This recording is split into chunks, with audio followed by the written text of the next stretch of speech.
I want the relevant experience at the top. I did a year abroad and I learnt this and and these are my skills. And also, this is what I'm interested in. This is what I want to spend my time doing. Because I run a small company and I can adapt a role according to the person if the person's good.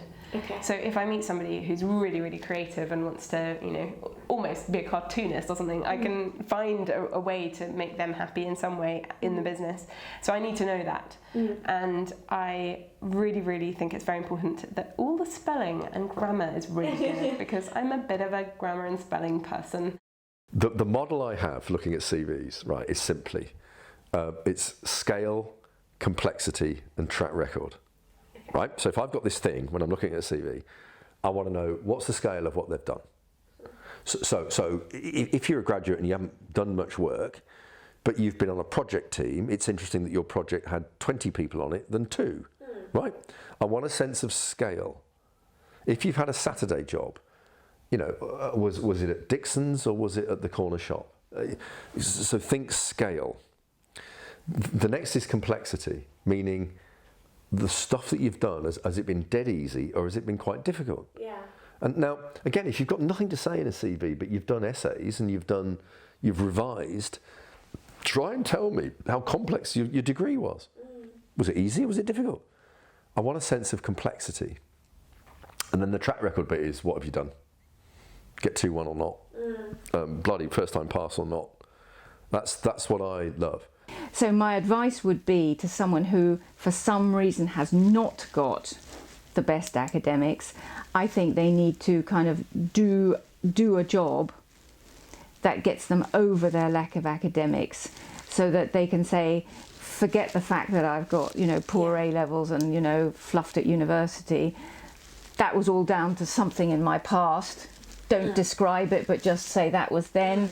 But now I've had 2 years where, I've worked for Pret-a-Manger and I've actually become, manager of this store and supervisor of that store, and demonstrate that you've done something with your life that compensates for your lack of academic tick boxes. So in some ways it's kind of a bit potluck, and you can only be the person you are. So put in all the things you've got, and if you strike a chord. Now actually that's not as flippant as it sounds, because at the end of the day, you've got to make a match with a person. You've got to find some area of commonality. And if it's diving or football or, bell ringing, bell ringing could be irrelevant to the job that you're doing. But it just means that you're a person who likes this and you're interacting with a person who likes this. You've got one area of commonality. What I want to read is, I want to get a feel for what this person is really like and what they personally have achieved. So other than very short CVs, a CV should never ever be more than 2 pages maximum, no matter how much you've done. So you need to constantly cull it. But I try to write my own CV and advise other people to write a CV with what I call PAR, which is problem, action, result. So in describing your job role, outline a problem. I joined this company and, sales were on the slide or something like that. Sales were going down. Problem. Action, specifically what you took, I, came up with a different strategy to go down a different sales channel of direct sales or something. I reorganized the workforce and the marketing behind that. Action.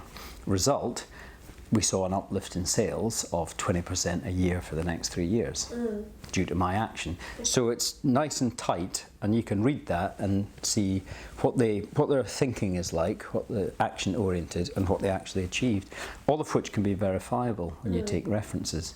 So don't lie. And I know with graduates, they often think, well, I haven't had any jobs, so I've done a couple of internships, so what would my results be? But your result might be learning something about yourself. And don't lie on your CV. That's my other recommendation. You'd be amazed around the world, and I've seen this across so many different cultures, here, in South America, in Africa, in Asia, it doesn't matter. It seems to be a universal thing that's a certain percentage of people basically turn their CVs into Booker Prize for fiction entries, and then they can't substantiate it when they get to interview. why do people do that? I think sometimes people do it because they feel kind of embarrassed about not being able to meet all the requirements in the job's spec or for the career. But I think turn that around would be my idea, because if you're looking at the average graduate being in their early 20s, it would be pretty remarkable if someone had enough life experience in their early 20s, having just been a student for many years, to fulfill all the requirements. So instead of, how shall I put it, lying about any aspects, make a virtue of it, saying, I don't currently have max experience of X or Y, but I really want to learn about that, and I feel passionate about acquiring those experiences and having a career in it. So being brutally honest is very endearing.